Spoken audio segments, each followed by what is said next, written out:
Muchas gracias, Anita. Muchas gracias al equipo del Ministerio de la Mujer y Equidad de Género por convocarnos a esta actividad. Me presento muy brevemente. Mi nombre es Mónica Maureira, soy periodista. Soy responsable de las comunicaciones de la Dirección de Género, Diversidad y Equidad de la Universidad de Santiago de Chile, docente en la Escuela de Periodismo de la Universidad Diego Portales y además representante de Chile en el Comité de Expertas del Mecanismo de Seguimiento de la Convención Interamericana para Prevenir, Sancionar y Erradicar la Violencia contra las Mujeres, que la conocemos a nivel de nuestra América Latina como la Convención Belén do Pará. Como ustedes saben, ¿cierto? Y bienvenida a quienes se están conectando a esta actividad.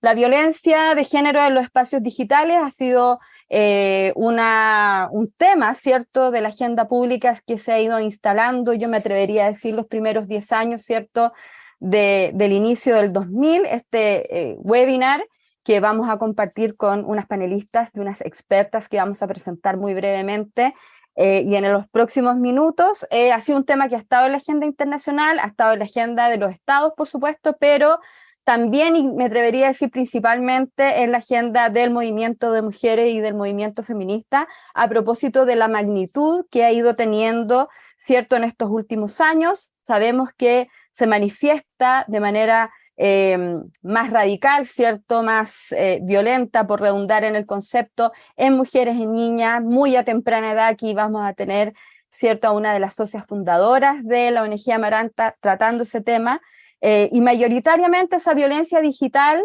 ¿cierto?, hacia mujeres, hacia niñas, se da, ¿cierto?, a mujeres también que tienen una relevancia pública, una participación política, hacia defensoras de derechos humanos, ¿cierto?, y aquellas mujeres que también se reconocen como feministas, ¿sí? También tenemos estudios en nuestra América Latina al respecto, en países como Argentina, sin ir más lejos, en Chile también, a través de Corporación Humanas, que dio seguimiento, ¿cierto?, al debate constituyente del año pasado y qué pasaba, ¿cierto?, con las convencionales en las plataformas digitales.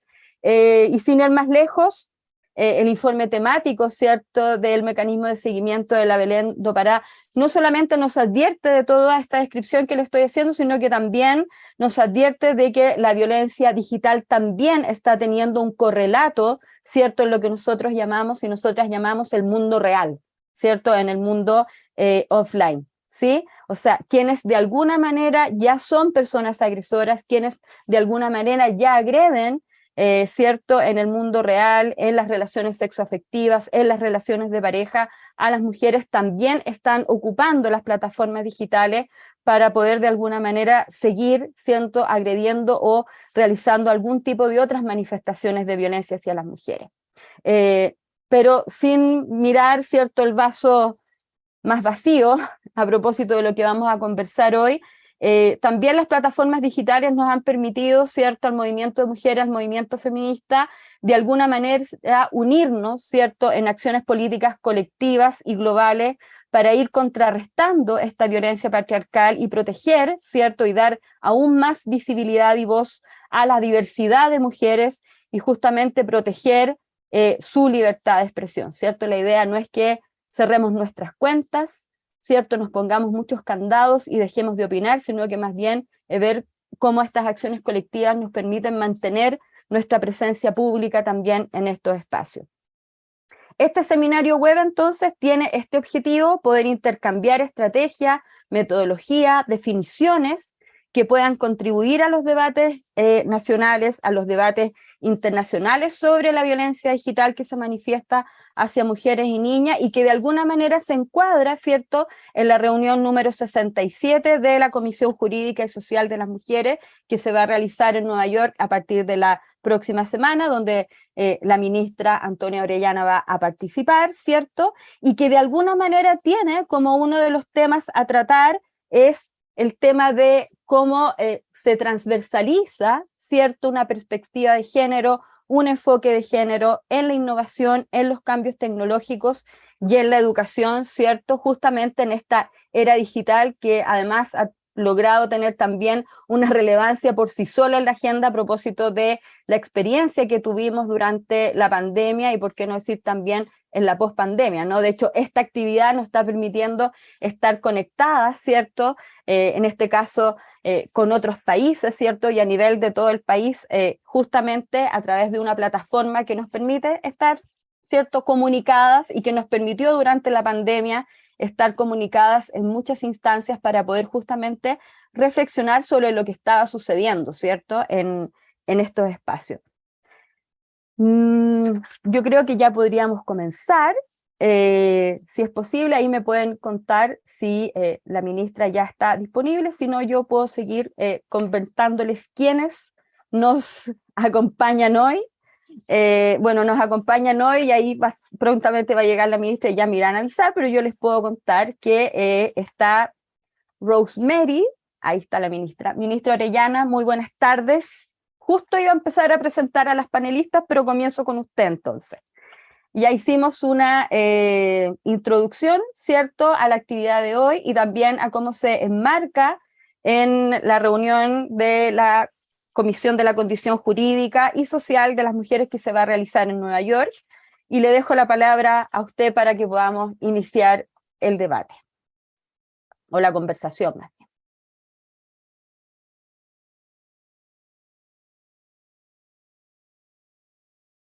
Muchas gracias, Mónica. Buenas tardes a todas. Muchas gracias por estar conectadas, conectados, conectades. En primer lugar, quisiera comentarles a propósito de lo que señalaba Mónica, en qué nos encontramos. Estamos a puertas de asistir este próximo 8 de marzo, en la tarde, me voy para allá, a la 67 versión de la Conferencia para la Comisión de la Condición Social y Jurídica de la Mujer, espacio en el que este año se discute precisamente el uso de las tecnologías, sus avances, sus desarrollos y las oportunidades que presenta para los objetivos globales de la igualdad sustantiva de género, pero también, como digamos, además de los compromisos globales, tenemos muchas deudas, también los peligros que puede representar. Y en ese sentido, uno de los intereses del Ministerio de la Mujer y Equidad de Género de Chile es poder aportar a la CSW con una mirada respecto a la cuestión de la violencia digital. En ese sentido no nos queremos quedar solo con nuestra mirada como la institución rectora de las políticas de igualdad de género en el país, sino que creemos profundamente y como parte de la política exterior feminista del gobierno del presidente Gabriel Boric, que hay dos elementos fundamentales. Uno de ellos es, por cierto, nuestra participación activa en todos los foros y espacios internacionales promoviendo los derechos de las mujeres, niñas, diversidades y disidencias, sino que también que las organizaciones de la sociedad civil, en particular las organizaciones de mujeres y feministas, puedan participar y hacer transmitir sus preocupaciones, sus voces, sus alertas y también sus aportes para la discusión internacional. El contexto global nos muestra que, como siempre, como ya lo ha dicho muchas veces Rita Segato, los derechos de las mujeres no son un escalón, una escalera en la que se va subiendo siempre un escalón hacia arriba, que puede haber retroceso. Y por eso para nosotras es tan importante la agenda internacional. Hay quienes, de repente, en esas oposiciones que enfrentamos las feministas, señalan que esto es alejado de las necesidades concretas de las mujeres. Yo creo que a propósito, hace poco del el juicio en contra de Martín Pradena, su defensor, le hizo un gran favor a la agenda internacional cuando pidió explícitamente que fuera de todo derecho, que sabe que estaba pidiendo algo imposible, no se le aplicara la Convención de Belém do Pará a su defendido. Y nos permitió mostrar en la práctica cómo las convenciones, los acuerdos internacionales nos protegen de retroceso. Pero también eso tenemos que saber que no es para siempre. Actualmente hay países que en nuestra región fueron pioneros en las llamadas leyes laicas del inicio del siglo XX y que hoy enfrentan grandes retrocesos. Nosotras también podemos estar ahí, por lo tanto, para nosotras es fundamental esta participación en la Comisión de la Condición Jurídica y Social de la Mujer, en la Conferencia Regional de la Mujer que pudimos entregar su presidencia durante el mes de noviembre, y por supuesto también a través de nuestra vicepresidencia de la Comisión Interamericana de la Mujer. En particular, también quisiera comentar que Chile es uno de los 8 países que conforman la Global Partnership for Action on Gender-Based Online Abuse and Harassment, que en español es, digamos, el espacio global para acción en la violencia de género online, incluyendo el abuso y el acoso. Es una alianza que ha sido liderada por Estados Unidos, a la cual nos hemos incorporado el año pasado y que está compuesta por países como Australia, Canadá, organizaciones internacionales y de la sociedad civil. Y en aquello, aparte de lo que hemos podido recoger para el trabajo que estamos haciendo, tiene que ver con nuestro proyecto de nuestro proyecto de ley integral de violencia contra las mujeres.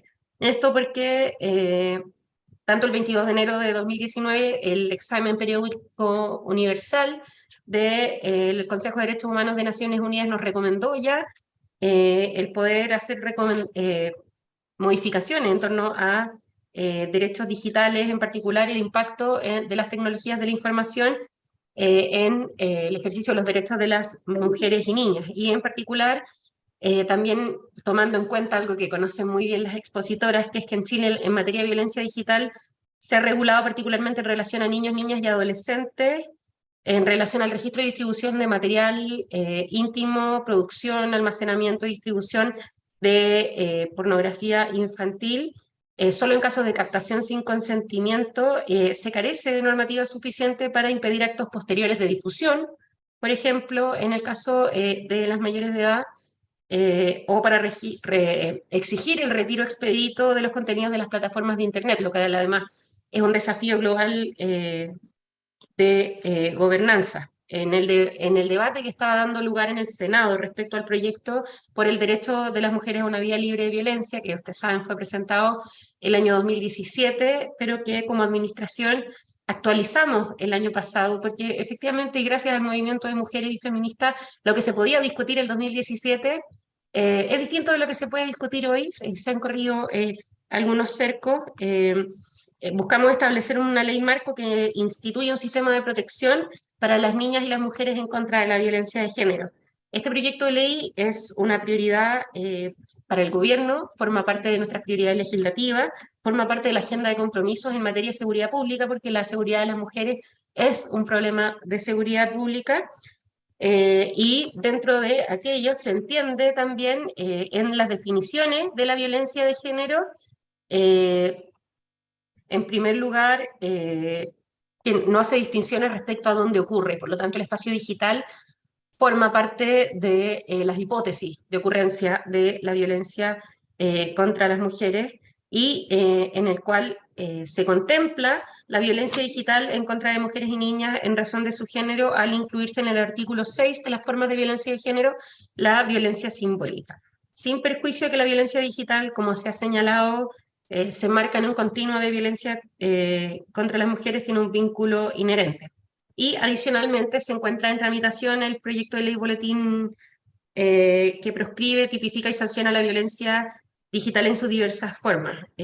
Para ello, digamos, está aún en discusión, pero estas dos futuras leyes serán complementarias, creemos nosotras desde el Ministerio, al momento de enfrentar con políticas públicas la violencia digital ejercida en contra de mujeres y niñas, avanzando en espacios de participación seguros y de acceso democrático en forma offline y también online. Y además proteger y prevenir la violencia de género hacia también otros grupos de especial protección de la población, como son los pueblos indígenas, las personas con discapacidad, las personas neurodivergentes, la población LGTBIQA+, y nos va a permitir avanzar en compromisos internacionales, pero más allá del hecho de cumplir compromisos internacionales por comprometerlos, nos va a permitir también ir erradicando brechas de género. Ese es el... Lo siento si me extendí un poco, pero les quería comentar todo esto precisamente porque lo que nos convoca son la posibilidad de la construcción de espacios seguros desde una perspectiva de género. y en ese sentido quería dar cuenta, porque seguramente las exposiciones van a ir mucho más allá de los proyectos actualmente en tabla, de qué es lo que estamos abordando hasta el momento. Así que eso, muchas gracias Mónica, muchas gracias a las asistentes también. Muchas gracias, ministra. Como yo les comentaba al inicio de la actividad, hay 4 palabras en el panel donde retoma nuevamente, ¿cierto?, las palabras la ministra Orellana, que la quiero presentar, digamos, como corresponde, para no ir corriendo tanto en esta actividad, y que además recordarles, ¿cierto?, a la audiencia que la participación son de 10 minutos, ¿cierto? No es mandatorio que sean 10 minutos, podemos ajustarlo a menos de 10 minutos justamente para que cuando vayamos llegando al final de la actividad puedan ustedes compartir sus palabras, ¿cierto?, sus reflexiones, sus preguntas, ¿cierto?, que la organización me las va a hacer de alguna manera llegar por interno, me imagino, así como dicen en la televisión tradicional. Entonces retomamos, ¿cierto?, la palabra nuevamente con la ministra de la Mujer y Equidad de Género, ¿cierto?, del Gobierno de Chile, Antonia Orellana Guarelo. Ella es periodista con especialización en gestión de medios del Instituto de la Comunicación e Imagen. ¿Ya que está hablando? Ahí por ahí alguien se cruzó. Con del Instituto, ¿cierto?, como decía, de Comunicación y Imagen de la Universidad de Chile. Ha dedicado gran parte, ¿cierto?, de su carrera profesional a apoyar el desarrollo y la difusión de distintas organizaciones sociales y políticas del país, destacando, por supuesto, su participación en el movimiento feminista tanto en Chile como a nivel de América Latina. Ministra, su exposición entonces por 10 minutos, como lo decíamos.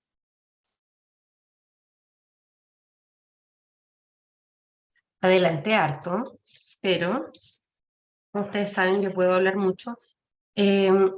Quisiera, a propósito de lo señalado, uno de los desafíos que plantea la pregunta de este webinar es cómo construir espacios seguros desde una perspectiva de género. Nosotros sabemos que la violencia de género, facilitada por las nuevas tecnologías, es un fenómeno que afecta exponencialmente la seguridad y la privacidad de las mujeres. Lo vemos en el ejercicio diario de las funciones de nuestro Servicio Nacional de la Mujer y Equidad de Género, como por ejemplo en los procesos judiciales, aún aquella prueba que es obtenida mediante fuentes digitales en plataformas o, digamos, en mensajería, muchas veces por no estar debidamente regulada, no es considerada, por ejemplo, como prueba, como los delitos de amenaza, que se ejercen a través de plataformas virtuales, no tienen aún medios probatorios adecuados, ¿cierto?, al avance de las tecnologías. Y por lo tanto, a pesar de la escasa evidencia de este fenómeno, hay estudios que indican que cerca de un 73% de las mujeres en el mundo han estado expuestas o han experimentado algún tipo de violencia en línea. Esto, por cierto, con la tenemos que segregar por las ya conocidas brechas de acceso a lo digital, que tienen que ver sobre todo con cuestiones de clase y de la división entre lo rural o urbano. Tenemos una dificultad, y esto lo hemos estado observando a propósito de esta nueva sesión de la CSW, en que no existe una definición acordada internacionalmente sobre qué es violencia de género en línea. No tiene una terminología o una tipología precisa que esté asentada. Esto es un fenómeno en desarrollo y por lo que sabemos, con, digamos, lo acelerado que es el proceso de desarrollo tecnológico, es difícil que vayamos a poder estabilizar los límites del término en un tiempo próximo. ONU Mujeres la define como aquella que se comete y expande a través de medios digitales. Y siguiendo este análisis, además, el Comité de Expertas del MESECVI el 2021, que tiene además a su integrante, Mónica Maureira, en representación de Chile, moderando este panel, identifica además que la violencia en línea es sistémica y es estructural, que se relaciona también con la vida pública de las mujeres y niñas de fuera de los espacios digitales y se expresa principalmente en el monitoreo, en el acecho, el acoso, la extorsión, el desprestigio, las amenazas, la suplantación y el robo de identidad, así como también el abuso sexual relacionado con las tecnologías de información y las telecomunicaciones.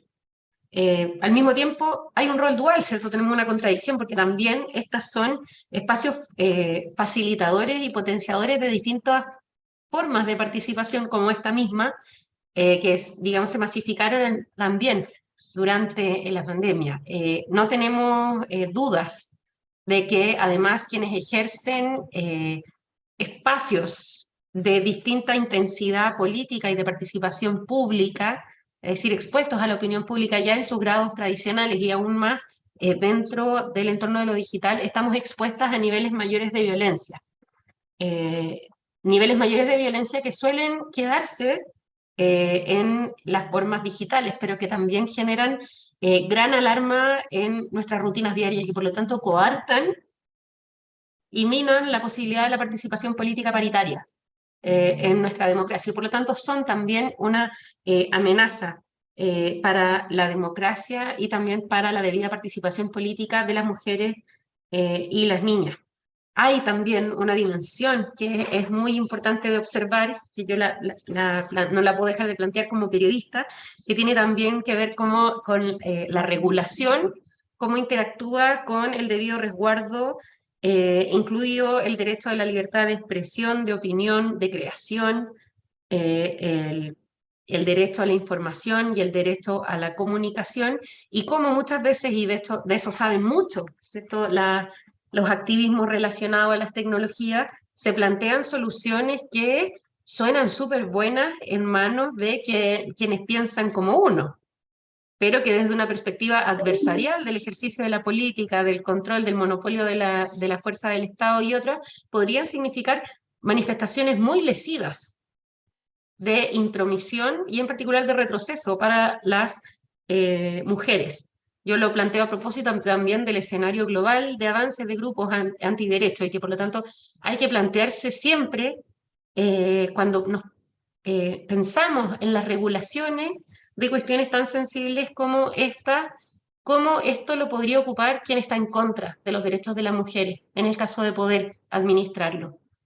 La perspectiva adversarial me parece que es una de las más importantes para poder discutir aquello. Esto nos hace, por supuesto, evidente la necesidad de integrar la perspectiva de género y promover la eficaz participación de las mujeres y niñas en esto. Ahí hay varias cuestiones que vamos a dar cuenta también en la CSW, que tienen que ver con la agenda de género que hemos llevado a cabo como gobierno y en especial con las iniciativas de transversalización del enfoque de género en áreas vinculadas a la ciencia y la tecnología y también a las telecomunicaciones y las distintas formas de expresión. En particular, en lo que tiene que ver con las telecomunicaciones y la participación en distintas mesas público-privadas que tienen que ver con energía y economía. Esto para nosotras es, digamos, nada más que una apuesta al día, pero que habilita la posibilidad de que podamos avanzar hacia agendas más sustantivas. Y en ese sentido, una cuestión que vemos también a propósito del mismo proyecto de ley de violencia integral, con mucho interés, tiene que ver con la protección de los datos personales desde una perspectiva de género. ¿Por qué? Porque una de las cuestiones que estamos planteando y buscando dejar asentadas, si el Congreso lo tiene bien, en la ley, es la obligación de la interoperabilidad del sistema de atención integral.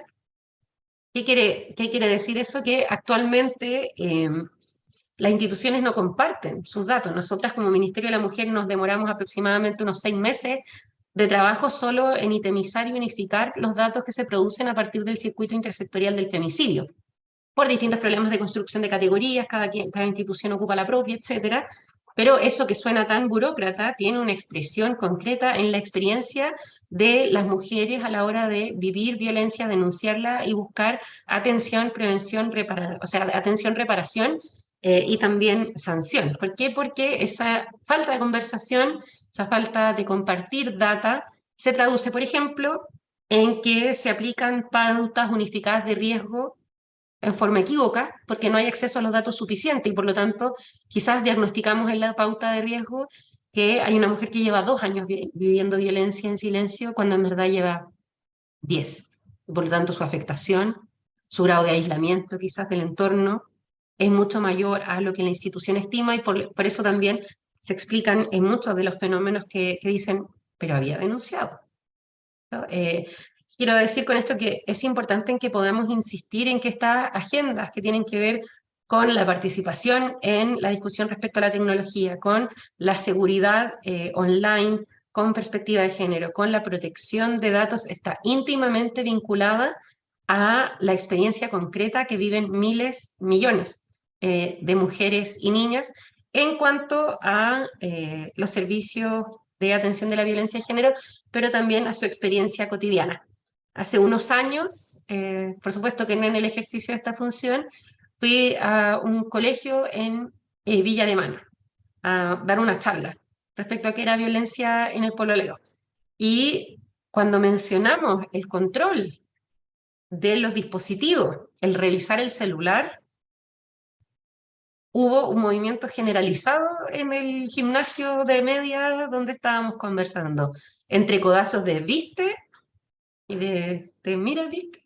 Así, pero también de incomodidad de quienes concurrían en esa actividad. Y por lo tanto también a propósito de desafíos que tenemos en el marco del proceso de participación para la construcción del proyecto de ley de educación integral en sexualidad y afectividad, que está en carpeta, y ahora les explico por qué. Esto ha tenido un gran impacto. No sé si recuerdan que cuando volvimos a la presencialidad en los colegios, me tienes que hacer un signo de tiempo, Mónica, como siempre, tú lo sabes. Cuando volvimos a la presencialidad en las escuelas hubo mucha conflictividad, pero sobre todo hubo conflictividad de género.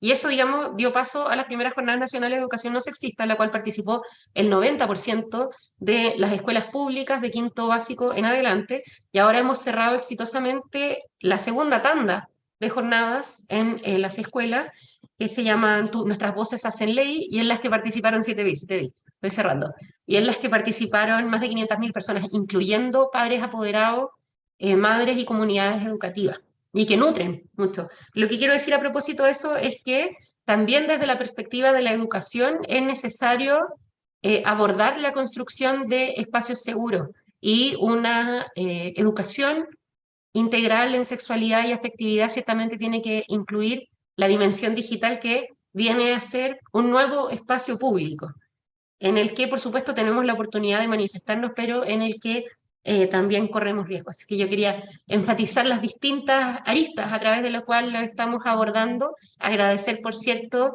a Datos Protegidos y a Amaranta por estar aquí para poder compartir su perspectiva respecto a esto, y a esperar sobre todo que de la conversación puedan nutrirse nuevos caminos para abrir en ese sentido. Gracias.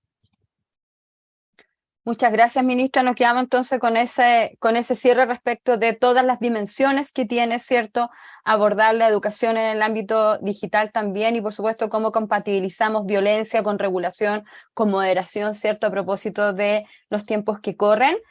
Voy a presentar a continuación, ¿cierto?, a Rosemary Hidalgo. Hidalgo, usted me dice si le digo Rosemary o Rose, o Rosy.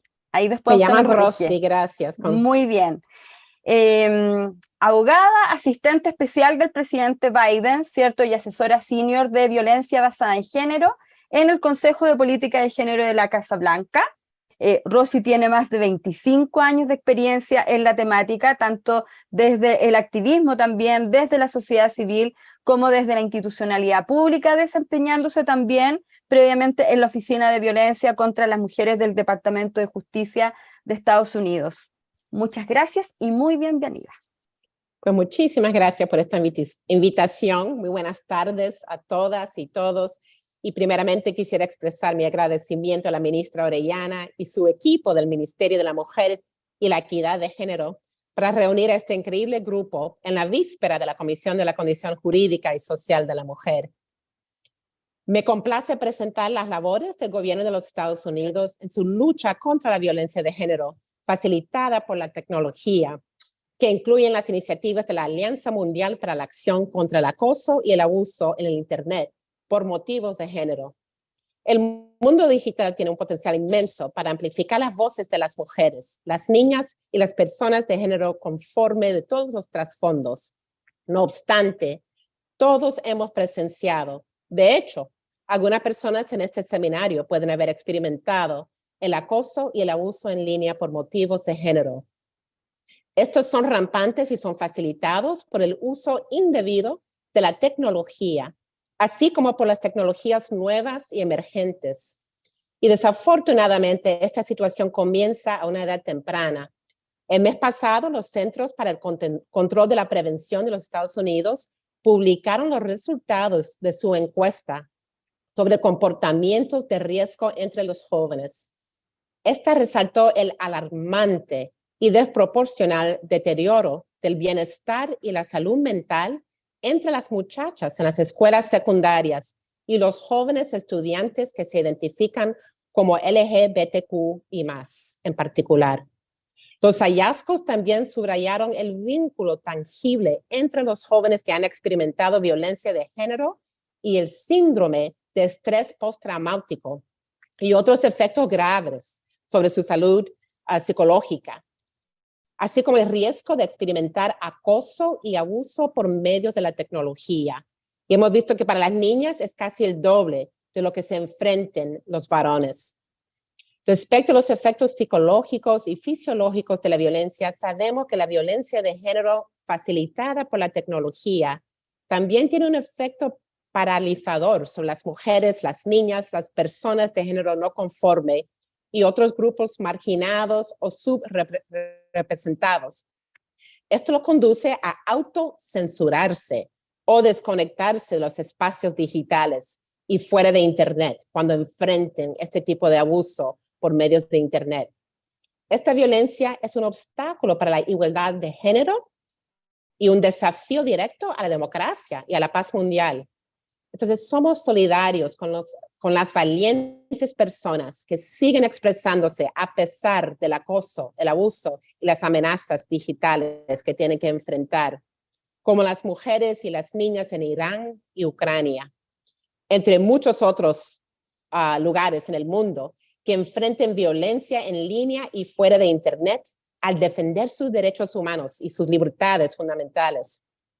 No obstante, también debemos seguir amplificando sus historias y tomar medidas concretas para poner fin a la violencia de género facilitada por la tecnología.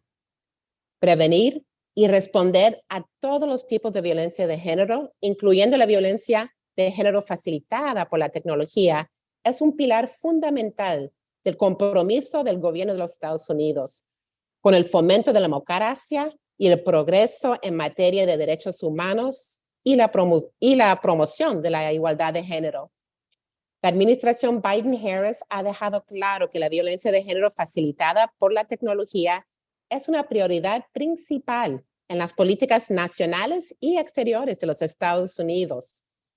En marzo del año pasado, el presidente Biden promulgó la reautorización de la ley sobre la violencia contra la mujer. Y cuando él fue senador, el presidente Biden en el año 1994 fue el autor principal de esa ley, de la ley sobre la violencia contra la mujer.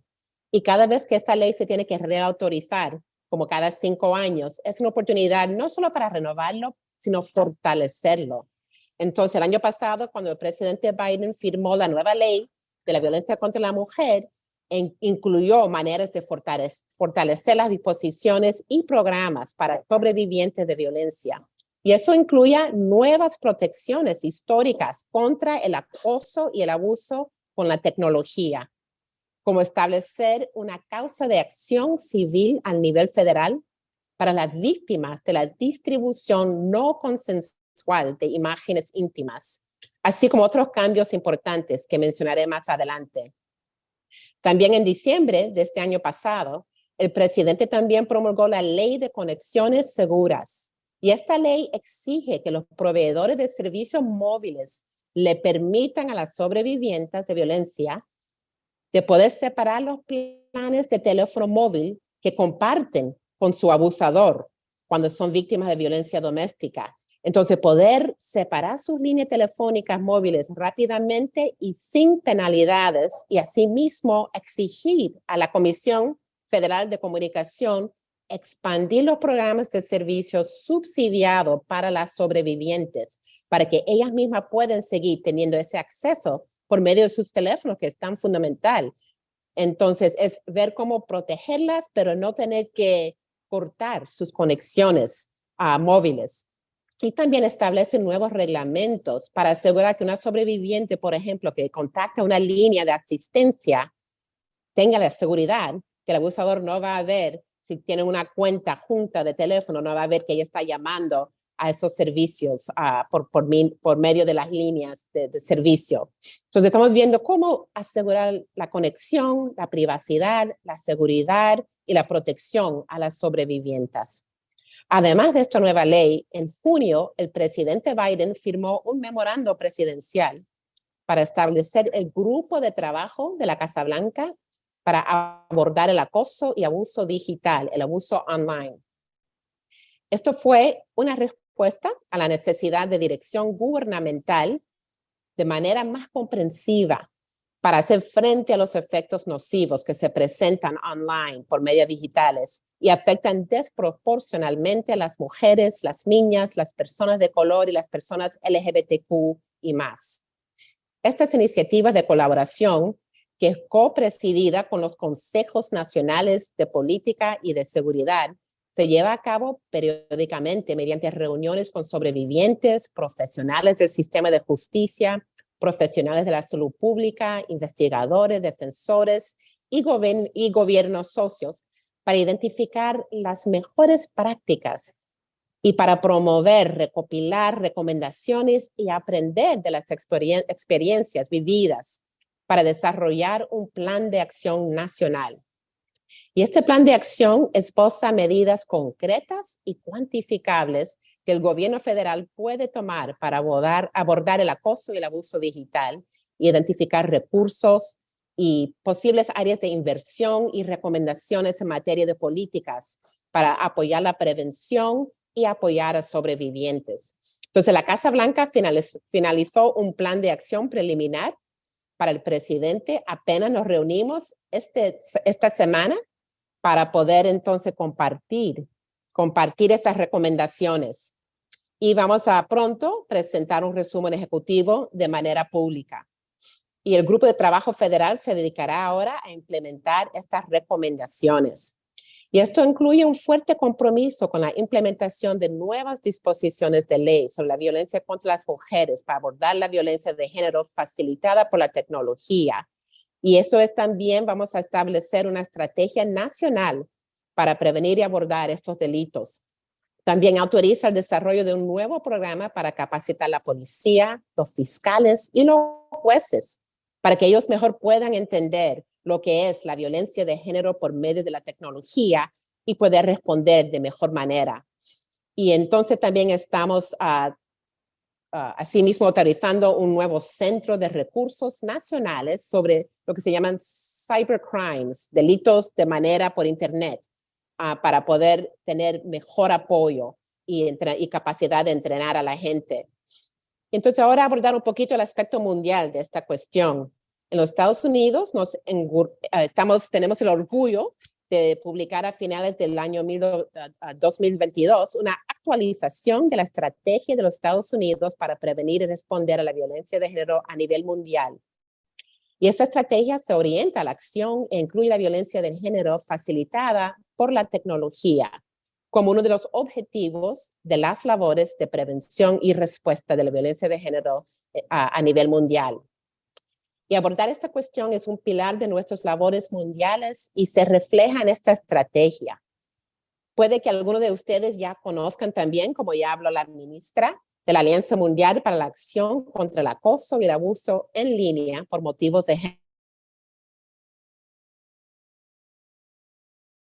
incluyendo a Chile. Y estamos muy orgullosos de poder colaborar con Chile en promover esta alianza global para dar más visibilidad y legitimar lo que es tener mejor respuesta a la violencia de género facilitada por la tecnología. Y entonces también trabajamos con un grupo de asesores de múltiples partes interesadas que se compone de expertos, defensores y sobrevivientes de la sociedad civil, organizaciones internacionales, el sector privado y el ámbito académico de la investigación. Estos ayudan a informar esta labor de la Alianza Mundial. Y como una alianza mundial reconocemos que no existe una vía única para poner fin a la violencia de género facilitada por la tecnología. Por lo tanto, enfrentamos la violencia de género de una manera estratégica, de política, de programación, de investigación y de colaboración. Y entonces, doy las gracias a ustedes por esta oportunidad para dialogar hoy, para seguir colaborando, para asegurar que esto mejora la protección contra la violencia de género, avanzar la democracia y avanzar lo que es la libre expresión de todas las personas y el derecho de vivir la vida libre de amenazas por medio de la tecnología o de cualquier otro medio. Entonces, de nuevo, gracias y me gusta mucho la oportunidad de seguir dialogando con ustedes y con las panelistas. Muchas gracias, Rosy. Muchas gracias por compartir las estrategias del gobierno Biden-Harris, como dijo usted. Respecto de cómo cuidar, ¿cierto? Cómo proteger la privacidad, la seguridad y la protección de mujeres, adolescentes y personas de género diverso, ¿cierto? A propósito de la violencia que se manifiesta en los espacios digitales. A continuación, les dejo con Patricia Peña Miranda.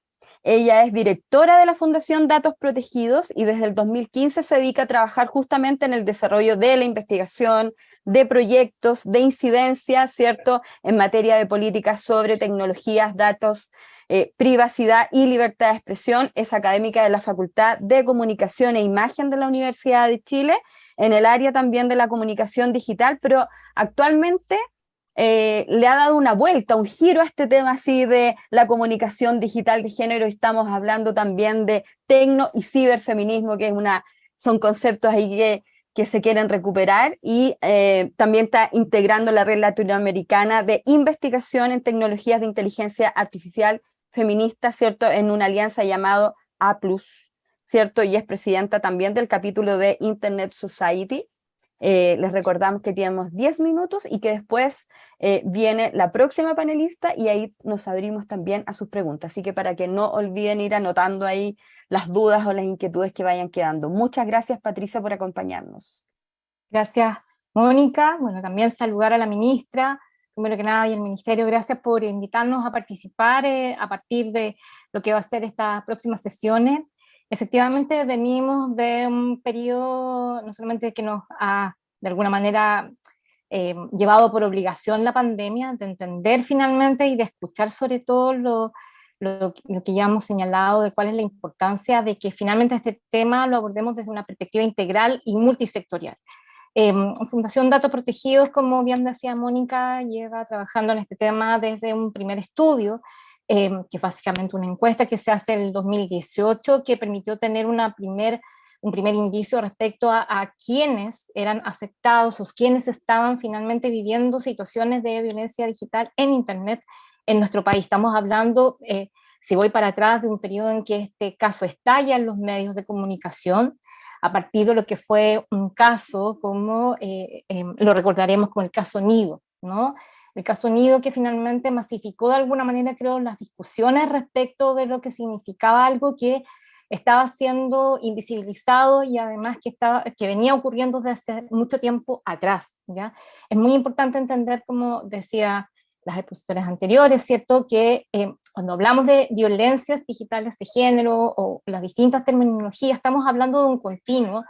Y esto tiene que ver con entender ese continuo desde dinámicas que van a afectar, ¿cierto?, a cuestiones que tienen que ver con violencia intrafamiliar, a lo que podemos ver hacia el futuro, que está asociado también a la incorporación de tecnologías digitales cada vez más automatizadas, o como se ha llamado la Internet de las Cosas, e incluso ahora la inteligencia artificial. Estamos avanzando hacia un camino que nos está proponiendo vivir en ciudades inteligentes, en carros, autos inteligentes, en casas inteligentes, ¿sí? Entonces, cuando hablamos en el fondo también de cómo construir esos espacios digitales o espacios mediados por la tecnología, creo que es muy importante tener esa mirada de presente-futuro hacia lo que también la industria tecnológica nos está llevando y cómo efectivamente desde el movimiento feminista, desde el movimiento de las mujeres, ponemos esas miradas respecto de quienes construyen esas tecnologías, ¿sí? Esas tecnologías se construyen con unas reglas de diseño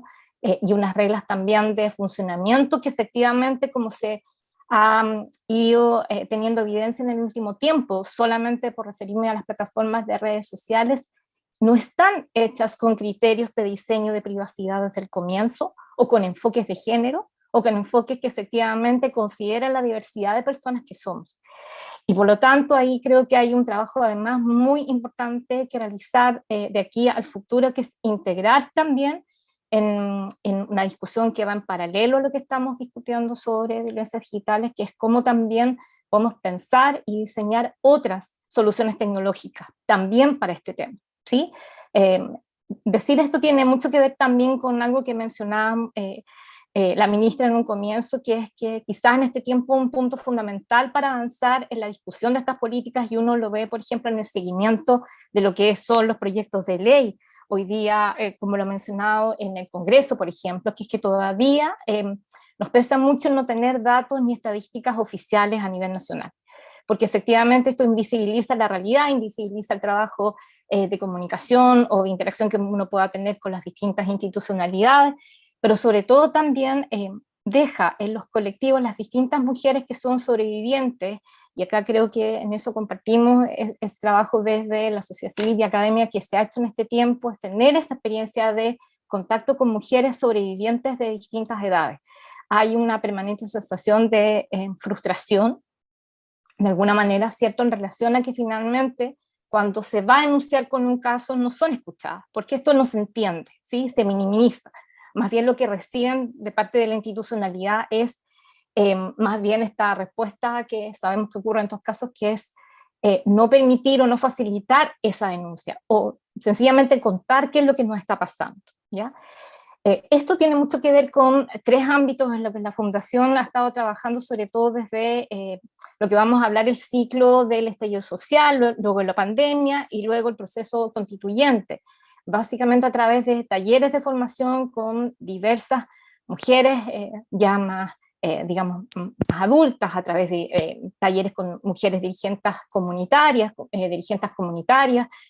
comunales, perdón, sindicalistas. Hemos tenido también contacto en el último tiempo con talleres y conversatorios en la mayoría de las universidades en Chile, sobre todo las que son parte de lo que es el sistema universitario público, ¿cierto? Que también han tenido una discusión, como bien lo podemos conversar más adelante, de cómo esto se enfrentaba durante la pandemia en esta nueva convivencia digital que estábamos teniendo. También a partir de lo que es el trabajo con otras colectivas feministas, como por ejemplo son las comunicadoras o activistas. Estoy mencionando también lo que mencionó Mónica, que fue el proceso constituyente, poder tener espacios para conversar de estos temas también con quienes fueron las convencionales del periodo pasado, que tuvieron una situación de exposición quizás casi, digamos, única en el periodo en que hemos estado como mujeres que participan en política. También mencionarles que Datos Protegidos ha estado trabajando con la Red Iberoamericana de Protección de Datos, ¿ya? Que esta es una red que efectivamente, como lo decía la ministra, ha incorporado dentro de su agenda de trabajo la perspectiva de incorporar la violencia digital de género, porque efectivamente, sobre todo en materia penal, la incorporación de lo que se tiene que entender como que finalmente lo que se expone en una situación de violencia digital es información íntima, es información personal y son datos privados, hay ahí una oportunidad para avanzar muchísimo, sobre todo en materia penal, ¿sí? Que es como decía, como decía la ministra, un gran tema de discusión y de debate permanente. Es decir, claro, hacemos leyes, generamos un marco regulatorio, pero ¿cómo hacemos también que ese marco regulatorio no sea también atentatorio contra otros derechos que tenemos también mujeres, diversidades, ¿cierto? En el hacer un uso activo y un uso libre de las plataformas digitales, de Internet y de los espacios. ¿Sí? Yo creo que ese es un punto muy importante, y creo que ahí, a partir del trabajo con esta Red Iberoamericana de Protección de Datos Personales, que finalmente también hace recomendaciones a la OEA en materia de colaboración y de alianzas regionales, es muy importante también ese nivel de trabajo, ¿cierto? Porque efectivamente lo que pasa en América Latina es que nuestras institucionalidades no necesariamente están preparadas también en materia de hacer efectivos solamente marcos regulatorios, ¿sí? Y por eso también quería compartir con ustedes lo que ha sido la experiencia de trabajo, sobre todo en este último año que ha tenido la Fundación, a partir de lo que ha sido quizás el primer caso de un litigio legal estratégico, de un caso de violencia digital, que fue a partir de un caso de extorsión y de difusión de imágenes e información íntima de más de 18 mujeres en Chile, que finalmente se activa como un caso en el sistema judicial, no porque en Chile tengamos todavía un marco regulatorio sobre esto, sino que entra a través de la ley de delitos informáticos, ¿sí? Lo que ha significado la experiencia de aprendizaje de este litigio, que es el caso de José Miguel Zárate, que ustedes seguramente lo han visto difundido en varias noticias, en varias comunicaciones en los últimos meses, es básicamente el típico caso de un abusador, de un victimario, que a través de un engaño, a través de una cuenta de emprendimiento, a través de Instagram, contacta a más de 45 mujeres en todo Chile entre 18 y 45 años, donde efectivamente ocurre no solamente un robo de información personal, sino que luego una situación de acoso y extorsión con cada una de ellas. De ese grupo de mujeres, solo 18 se animaron y decidieron tomar la iniciativa de realizar la denuncia. Datos Protegidos acompañó este proceso gracias a un financiamiento y un apoyo del Fondo de Respuesta Rápida de Derechos Digitales, porque efectivamente nosotros tenemos muy poca experiencia y muy poca trayectoria en Chile de lo que significa finalmente desarrollar litigios. La ministra lo mencionó muy bien, por ejemplo, toda la parte de peritaje informático es todavía de una burocratización y además de una demora que efectivamente también desanima muchas veces a las denuncias. Otro aprendizaje demasiado importante de este proceso es también, y creo que lo vamos a hablar, ¿no? Que esto no solamente se trata de desarrollar buenas leyes, sino que tener también políticas públicas que permitan realizar el acompañamiento y el apoyo legal, emocional y psicológico que significa seguir adelante un proceso como este, ¿sí? Porque efectivamente el camino está lleno de trabas y está cada vez más lleno también de un montón de factores que, al igual que las situaciones de violencia de género, vamos a decir, reales que ocurren, ¿cierto? También tiene ese correlato. Y ahí es donde hay un aprendizaje también demasiado importante en relación a lo que podemos activar desde otros mecanismos que incluso compañeras en América Latina han estado desarrollando, como son los centros o los espacios de contención, de llamado, ¿cierto?, de acompañamiento emocional, etcétera, donde efectivamente hay ese espacio más seguro de construcción como comunidad y como colectivo, ¿cierto?, de alguna manera de lo que significa ser una sobreviviente también de esta situación. El caso que yo les mencionaba, ha tenido como una sentencia y que el victimario tiene hoy día una condena de arresto domiciliario, y eso efectivamente hace que buena parte de estas mujeres todavía sientan muchísimo miedo, ¿no? Gracias, Mónica, también está hallando la cuenta.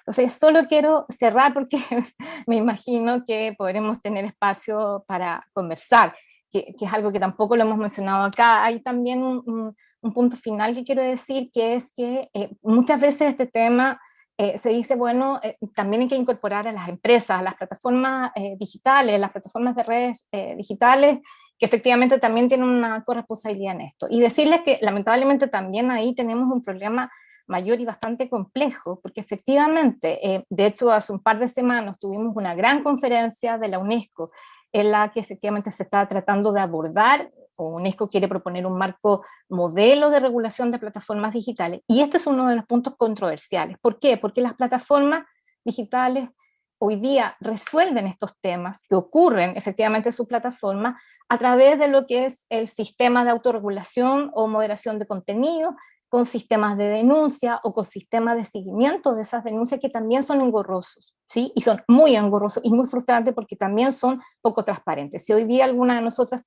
hace una denuncia en alguna red social a través de los mismos mecanismos que tienen, no necesariamente vamos a tener una respuesta positiva. Por lo tanto, ahí también es una instancia necesaria de que todas estas instancias de alianzas globales, de trabajo que tienen los gobiernos interministeriales, puedan también tener una mayor incidencia en lo que significa ese trabajo con las plataformas, porque sabemos que cada país no lo va a poder resolver de manera unitaria. Y solo decir que finalmente creo que aquí hay una tremenda oportunidad para poder, como decíamos, establecer alianzas de trabajo, como nos ha dicho Rosemary en su exposición, con la sociedad civil y con los grupos, con los colectivos, que efectivamente son los que día a día reciben estos casos, son los que desarrollan iniciativas, son los que hacen talleres y que finalmente están muchas veces en primera línea, y eso también es de alguna manera un trabajo que desgasta, ¿no? Porque efectivamente sabemos que al otro lado la institucionalidad no necesariamente ni está preparada, ni tiene los recursos, ni tiene, como hemos conversado acá, la preparación y la formación para entender qué significa escuchar a una sobreviviente, a una persona sobreviviente de situaciones de violencia digital. Eso por ahora. Muchas gracias. Muchísimas gracias, Patricia. Nos quedamos ahí con lo que usted nos plantea al final, ¿no? Esta idea de pedirle también a las plataformas corresponsabilidad para la transparencia, ¿cierto? Pero también para la moderación a propósito de las denuncias, y que ojalá esa moderación no afecte los derechos humanos de las mujeres, ¿no? Que también es tal como lo advertía, ¿cierto? La ministra, puede ser complejo a propósito de nuestra libertad de expresión.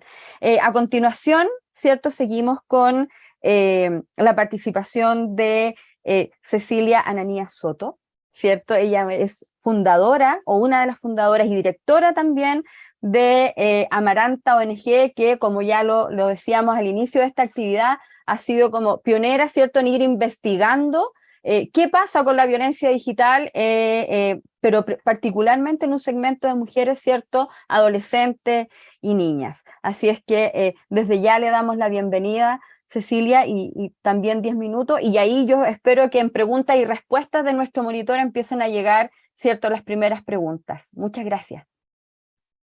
Muchas gracias. Bueno, hola a todos, todas y todes. Como somos una organización que trabaja muchísimo con taller en colegios, por supuesto que yo traje un Canva con monitos, que se los voy a compartir. Ahí, bacán. Y les sigo viendo, aunque esté compartiendo la pantalla. ¿Me parece que lo ven correctamente? Maravilloso. Bueno, como les comentaba, mi nombre es Cecilia Ananías, soy parte de la ONG Amaranta y traje un poco esta presentación para ordenar un poco mis ideas, si no yo podría estarles hablando hasta quizás qué momento y Mónica estaría muy cansada levantándome letreros. Así que este es un material que generamos en conjunto con Karen Vergara, colega con la que comenzamos a investigar este tema, aunque actualmente también se nos unió por ahí Valentina Luza en el área de tecnología y género. Para contextualizar, Amaranta es una organización feminista que surgió en la región del Biobío, nació en Concepción, yo les estoy hablando desde Concepción, y trabajamos en torno al género en distintas temáticas. Ahora, claramente vengo yo hoy día porque soy de la línea de tecnología y género, que ha sido también una de las que más hemos articulado y potenciado. Hasta les incluí ahí una foto donde está casi toda la equipa, para que las vayan conociendo. De paso, contar que yo soy la directora de proyectos, y en realidad todas las Amarantas somos directoras de algo, porque es una organización muy horizontal. Así que los títulos casi que lo ocupamos para afuera. Bueno, estuvimos hablando, vimos todas ahí entre la ministra y los exponentes, que hablamos de violencia de género, que se facilita a través de las tecnologías. Es muy importante hacer el hincapié en género, porque bueno, antes hablaba de ciberbullying o ciberacoso, que dejaba el tema sumamente despolitizado. Me acuerdo que cuando recién empezamos a buscar cifras, aparecían, por ejemplo, las de la Superintendencia de Educación, que precisamente sondea bajo estas figuras entre la población escolar, y claro, usa ciberbullying o ciberacoso, a pesar de que la mayoría de las víctimas son las niñas, son las jóvenes, es decir, estamos ante un problema de género.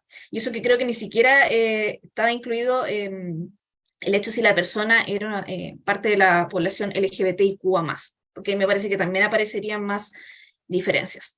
Entonces, es importante hablar de violencia digital, violencia de género facilitada por la tecnología, y como igual comentaba Patricia, no verlo como algo ajeno, sino que es un continuo. Es la violencia que tenemos acá afuera, por así decirlo, en las calles, en las casas, que simplemente a través de la tecnología puede que se amplifique, pero sigue siendo un continuo de lo mismo.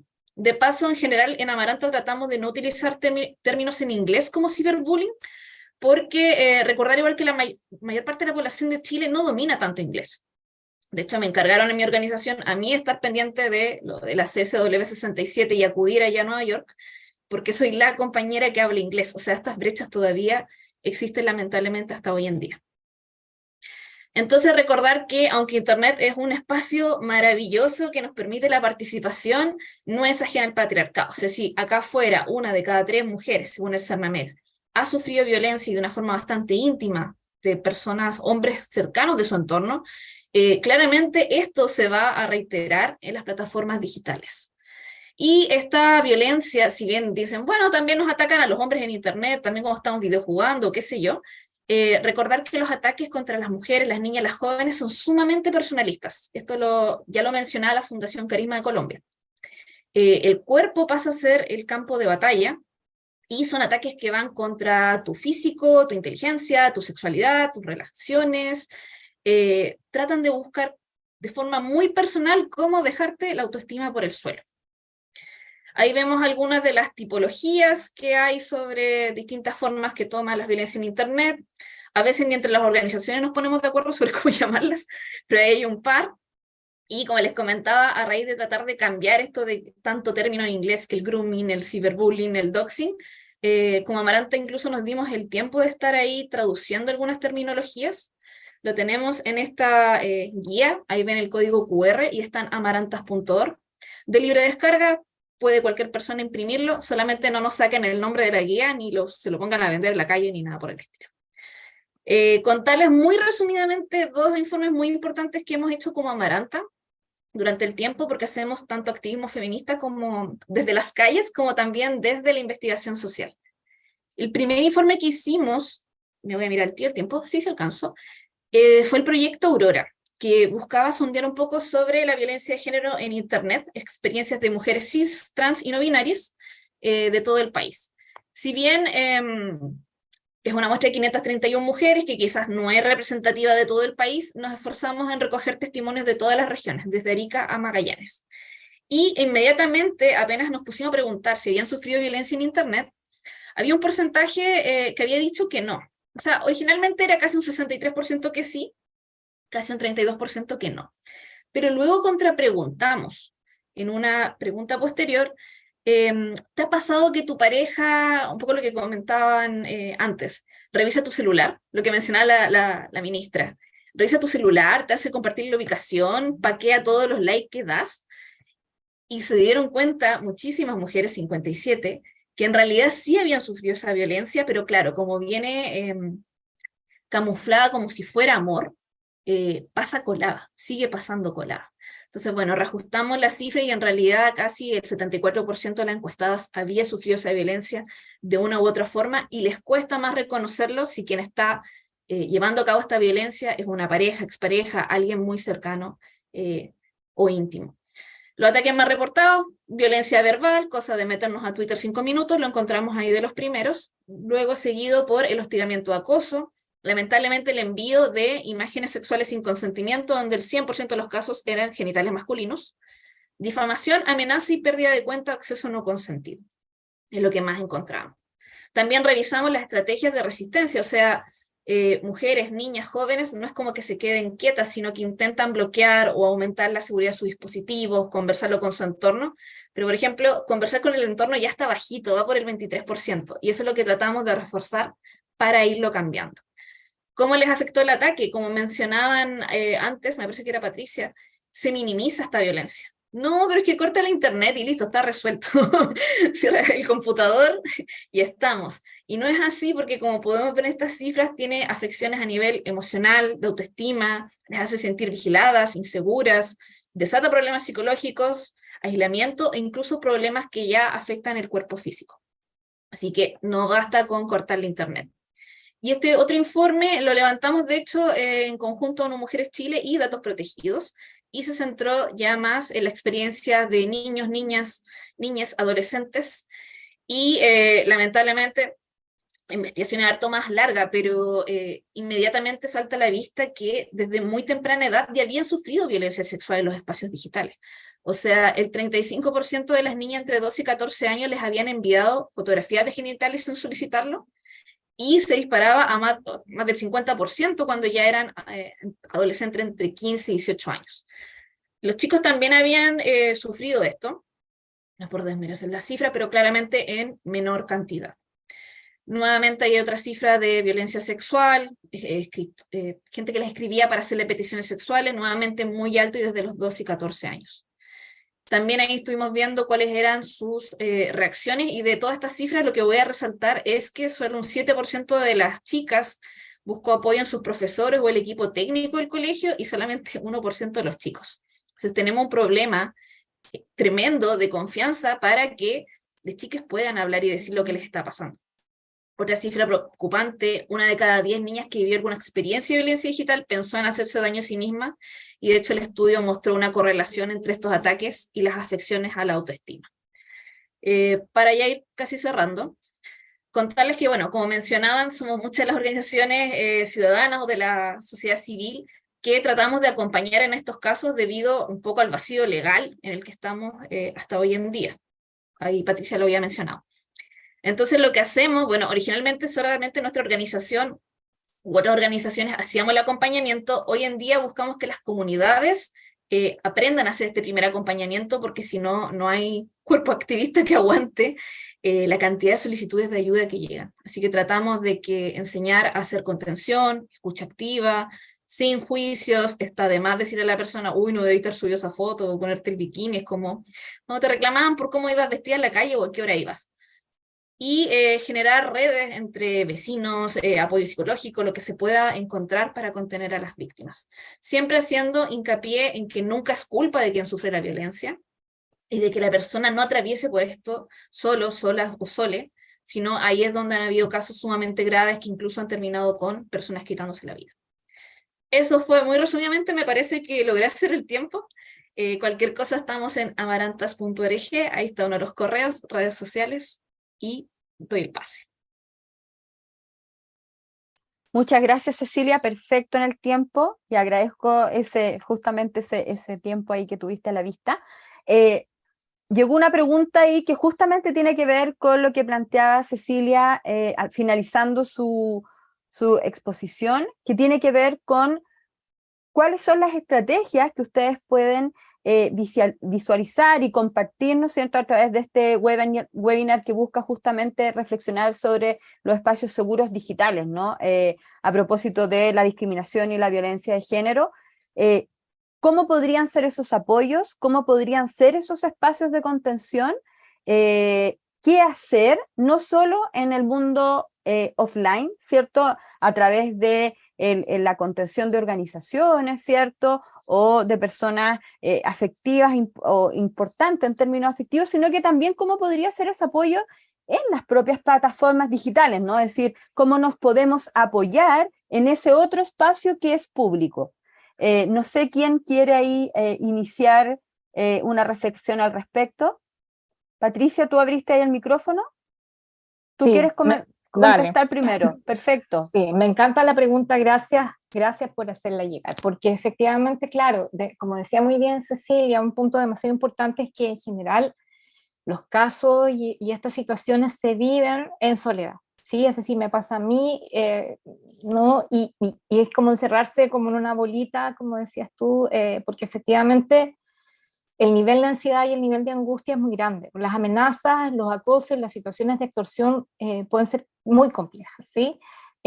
Entonces, como hemos visto de alguna manera, yo creo que en Chile, desde quizá el caso Nido, que fue muy importante cuando no solamente el caso se mediatiza, sino que empezamos a entender de que había muchas más mujeres y personas, diversidades en Chile, que estaban sufriendo esto, y esto empieza a tener esa como efecto de bola de nieve. Es decir, lo que hemos aprendido del movimiento Ni Una Menos o Me Too es que también tenemos que hacerlo en colaboración y en análisis en redes. Es decir, cuando alguien es atacado, ¿cierto?, cuando una mujer es atacada, lo que no necesitamos es que cierre sus redes sociales, sino que más bien también comparta de manera también muy, quizás, cuidada en un primer momento, ¿cierto?, que está ocurriendo esto. Como les decía, esa es una forma en que finalmente también muchos de nosotros que nos dedicamos a hacer seguimiento a estos casos podemos saber que ahí está ocurriendo algo, ¿sí? Y eso tiene que ver con que finalmente también, como lo hemos visto en muchos casos durante el último tiempo, ¿cierto? No se trata solo de salir, por ejemplo, a denunciar cuentas o a bloquear cuentas o a bloquear o a denunciar, por ejemplo, hashtags en algunas redes sociales que son abusivos, que son misógenos, que son demostrativos de una cantidad de colectivos de mujeres y de las personas LGTB, ¿cierto? Sino que además en el fondo puede generar redes solidarias, ¿sí? De que efectivamente esto lo podamos levantar como tema. Yo creo que ese es un punto importante. Mientras, por supuesto, sabemos que el Ministerio está trabajando en que efectivamente también los parlamentarios y parlamentarias, ¿cierto?, que tenemos hoy día en el Congreso en Chile, puedan realmente darle una prioridad a ambos proyectos de ley, ¿sí? Yo creo que ese es otro trabajo que necesitamos volver a retomar con mucha fuerza. ¿Cómo podemos generar activismo para presionar efectivamente entre distintas organizaciones que estos proyectos de ley no se sigan tramitando eternamente, sino que efectivamente entren en la prioridad de las agendas donde están en cada una de las comisiones en las que están en este momento? Si no, como decía muy bien, como lo sabemos muy bien, pueden dormir un sueño eterno. Y esto lo necesitamos efectivamente abordar desde ahora. Si no, mucho de lo que va a ocurrir, como les mencionaba en el caso que nos ha tocado litigar, no todos los casos muchas veces se pueden llevar al sistema judicial en Chile porque necesitan tener ciertas características para que entren, por ejemplo, por delito informático, con las consecuencias que ya sabemos, ¿sí? Pero también creo que es muy importante lo que decía Cecilia, esto de poder articular redes de contención entre todas, ¿sí? Es demasiado necesario porque los niveles de angustia, los niveles de sentirse aislado, que no voy a poder cambiar lo que está ocurriendo. Tú puedes hacer una denuncia en una plataforma de red social y la respuesta puede ser que no hay ninguna evidencia para esa plataforma de que hubo un ataque y por lo tanto no se va a bajar ese perfil, no se va a bajar esa cuenta de ataque, etcétera, etcétera, etcétera. ¿Sí? Gracias, Eso. Patricia. Antes de que reaccionen a la primera pregunta que les compartí, le quiero agregar otra. Martina nos pregunta si se puede saber quién es o qué hacer cuando el acosador es anónimo. Se hay forma de identificar al agresor. Quien tome la próxima palabra va a tener que recoger también esta pregunta. Rosy, Cecilia, ministra, ahí, Cecilia. Yo me Ahí nos animé. vamos ordenando. Muy bien, gracias. Es que sí, le sigo la idea a Pati Peña, que igual me mencionó varias veces, así que como un poco para ir en orden. Sí, como comentaba Pati, es súper importante, a la par de que estamos haciendo cosas a nivel de organización y de sociedad civil, que avancen esas leyes, porque a propósito del mismo caso que ella mencionaba, el caso Nido, cuando nos metíamos a este foro a revisar el discurso que había en este espacio, era un foro muy abierto, la impunidad legal, el vacío legal estaba muy presente, o sea, ellos mismos se daban consejos de, mira, dile lo que quieras, pero no la amenaces tan detallado, porque ahí sí podrían mandarlo a la PDI, pero si no la amenazas como si es velada, no te va a pasar nada. Se daban consejos en base a ese vacío legal. Por eso es importante que vaya avanzando a la par de que estamos haciendo estas cosas a nivel de organizaciones. Sobre la estrategia, sí, todo lo que mencionaba Pati, igual lo que venía comentando, es importante que a nivel comunitario sepamos abordar el tema. Muchas de las guías que hemos sacado en Amaranta, de hecho las tengo acá, y las pueden bajar en amaranta.org, buscan un poco que se identifique cuándo está ocurriendo estas violencias, porque como les comentaba de la encuesta, a veces están normalizadas. Y incluso una de las guías incluye un poco un paso a paso sobre qué podrías partir haciendo para no sentirte como tan en el abandono. Pero lo que más tratamos de reforzar es precisamente generar redes. Lo mismo que la llamada, no sé, violencia de género tradicional, violencia de género, la más física podría ser la más presencial, no dejar a la persona sola. Tender redes, buscar la vecina que pueda apoyar, la amiga, la familiar, el equipo UTP del colegio, y estar conteniendo, porque la persona que está sufriendo la violencia no puede sola, y las organizaciones que trabajamos el tema con el par de lucas que tenemos tampoco podemos solas, así que tiene que ser algo a nivel comunitario. Sobre la pregunta sobre cómo identificar a un agresor, bueno, hay una respuesta más técnica y otra respuesta que es más de la vida. La respuesta más técnica sería quizás intentar buscar cómo dar con la IP. Esta especie de dirección que podría ubicar aproximadamente desde donde te está atacando a la persona. Hay un par de tutoriales de YouTube, tampoco hay que ser como Hackerman para hacerlo, así que esa es una opción, esa es la opción más técnica. Pero hay otra opción que yo le llamo, que es la de la calle, que es intentar, miren, en la mayoría de los casos puede que este anónimo realmente sea alguien de nuestro entorno. Entonces podemos intentar pensar algún cazabobos para hacer caer a esta persona, quizás algo que esta persona en particular sepa, y que no sepa que otras personas saben, un poco hacerles caer. Ahora, obviamente para esto yo les recomiendo convérselo con sus amigas, con su entorno, vean cómo les podemos hacer caer. Una vez tuvimos... Así que las funcionarias públicas conectadas vamos a cerrar las orejas. Perdón, pero voy a dar un ejemplo que es legal. Una vez nos estaban atacando un comunicado que estaba en Google Forms. Y le cerramos un poco, le pusimos solamente pude responder el formulario a alguien identificado, y cayeron varios con el correo. Entonces, buscar un poco a estos cazabobos, porque es muy común que la persona sea del entorno, o a veces la gente ha probado bloquear a una persona y de repente desaparece el ataque. Y, oh, esta persona que pensé que era mi amigo, mi colega, era quien me estaba atacando. Esa es mi respuesta muy activista, por lo demás, desde ONG Amaranta, y dejo abierta la palabra a las demás. Sí, quiero aprovechar de mencionar algo, Cecilia, a partir de lo que tú decías, que es la respuesta más técnica. Muchas veces hay mucho miedo, o hay un mito que circula también, que es como, pero si yo hago esa identificación del IP, o si yo incluso saco un pantallazo del ataque, van a saber, ¿ya? Van a saber, y entonces hay una inhibición. Yo creo que nos pasó muchísimo que hay como hay un mito en redes sociales de que en realidad eso hace exponerte aún más, ¿ya?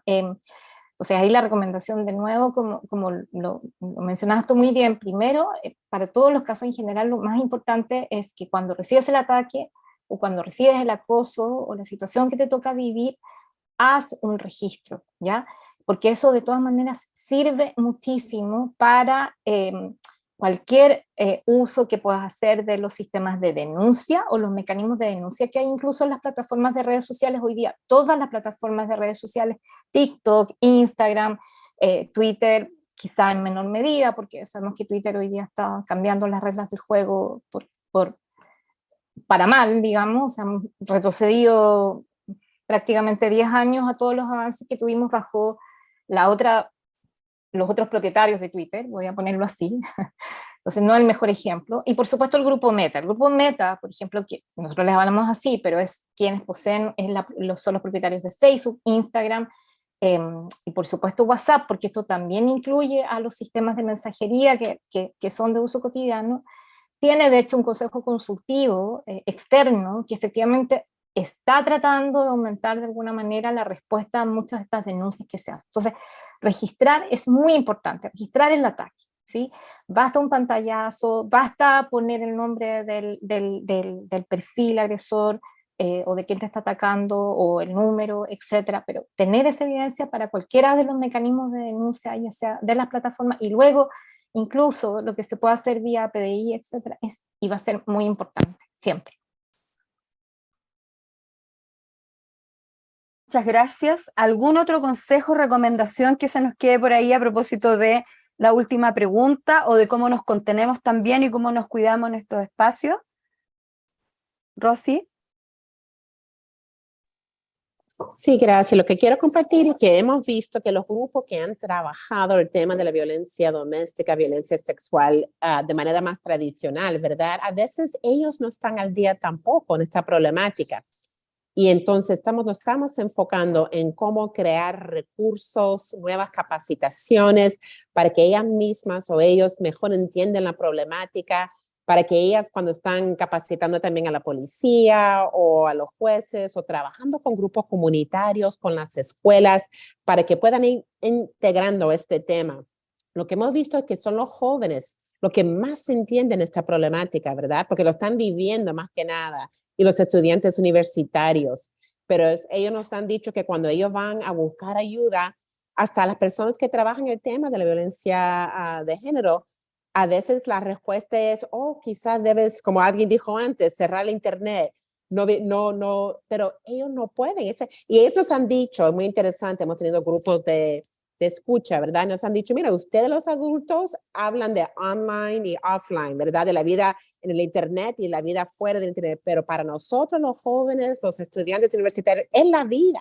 Todo está bien integrado. Y si yo cierro el internet, esa es mi manera de aprender, de comunicarme con familia, amistades, de hacer los estudios, el trabajo, todo, ¿verdad? Entonces lo que estamos haciendo es cerrando y aislándolos más. Pero ellos encuentran que los maestros y profesores, lo que dan consejos, muchos no están al día en la problemática ni las soluciones. Entonces, de verdad que estamos haciendo un mejor esfuerzo de enfrentar esta realidad y también trabajando con el Departamento de Educación para que ellos también integran mucho, ¿sabe? Mejor capacitación a los mismos maestros, maestras, consejeros y otros, porque a veces los mismos estudiantes, como alguien dijo antes, se sienten tan aislados que no buscan ayuda y hemos hasta visto gente que se están, y jóvenes, suicidándose, ¿verdad? Porque alguien le pida una imagen sexual, ellos piensan que se va a proteger y cuando alguien empieza a amenazarlo con esa imagen o ponerlo a vista pública y no encuentran el consejo, el apoyo, estamos viendo que algunos se han suicidado. Entonces, esto es urgente asegurar que sobrevivientes no se sienten aislados y solos, y que la gente no lo culpan, porque es el otro problema, que a veces los mismos adultos, los padres, los dicen, pero ¿cómo es posible que compartiste esa imagen? Pero estamos viviendo en otro mundo, ¿verdad? Y más que nada después de la pandemia, que mucha gente se relaciona por medios de comunicación y redes sociales y piensa que algunas cosas son más privadas que lo son. Entonces, nunca debemos juzgar ni culpar a alguien que se encuentra en esa problemática, sino ayudar y apoyar y acompañar. Pero tenemos que hacer mucho para asegurar que la gente que están ahí para apoyar se ponen al día también. Muchas gracias, Rosy. Entendemos que ya estamos en la hora para ir cerrando y para ir despidiéndonos también. Así es que antes de hacer la despedida general, despedirnos de Patricia, de Cecilia, de Rosy, que ha estado conectada de Estados Unidos, ministra, usted cierra y nos despide de esta actividad también. Muchas gracias, Mónica, Cecilia, Patricia, Rosmarie y a todos quienes se conectaron. Como decía, para nosotras es muy importante transmitir la relevancia de la agenda internacional y las implicancias que tiene en el día a día de nosotras. Y creo que en varias de las cosas que comentaron quedó muy gráficamente claro el por qué es relevante. Quiero agradecer también a la Embajada de Estados Unidos en Chile, que en nuestra primera reunión con la embajadora comentamos respecto a hacer este webinar y estoy muy contenta que lo hayamos podido realizar antes de la sesión de la CSW y solo quería cerrar haciéndome cargo de aquello que señalaba Patricia, que además quiero decir que fue mi profesora. Me alegra mucho estar en este webinar con ella, me honra mucho. Respecto a cuánto pueden dormir eternamente los proyectos de ley, yo solo quiero señalar que, volver a reiterar, el proyecto de ley integral contra la violencia hacia las mujeres es una prioridad para nuestro gobierno, es la primera agenda legislativa que llevamos como Ministerio de la Mujer y Equidad de Género, tiene prioridad para nosotros en ello, y eso se ve, digamos, no solo en la movilización de las urgencias legislativas, que es la forma en que tenemos de modular el debate con el Congreso, sino que también en los recursos. Durante el año pasado y en el proceso de indicación aumentamos en un 18% los recursos disponibles en el informe financiero del Ministerio. Digo, como efectivamente es un proyecto que se ha demorado, ahora había tenido más de 400 indicaciones durante el periodo 2017-2021, en el que digamos, estuvo tramitándose su inurgencia, pero creemos que hemos dado pasos sustantivos con las nuevas indicaciones, con la incorporación de nuevas tipologías de violencia, como por ejemplo la violencia simbólica, la eliminación de las distinciones respecto al lugar donde ocurren, distinciones que son muy arbitrarias de repente, como lo privado, lo íntimo, o lo no íntimo, que queda muy sujeto a la interpretación y por lo tanto abierto a prejuicios. y tenemos muchas expectativas de que pronto podamos celebrar que es ley, el compromiso que tenemos como gobierno. Así que cerrando en ese sentido, también aprovecho de dejar a todos quienes se conectaron invitados a que puedan estar revisando la programación de la CCW, nuestra participación como país y también como delegación de Chile en este importante evento, porque además también estamos promoviendo varios principios que esperamos, no les puedo adelantar porque siempre se están conversando, pero que esperamos que queden consagrados en la declaración que cierra esta sesión de la comisión. Así que eso, buenas tardes y muchas gracias. Muchas gracias a la organización y también a quienes participaron en esta actividad. Y bueno, este material queda disponible también. Nos quedamos con todas estas urgencias entonces. Muchas gracias.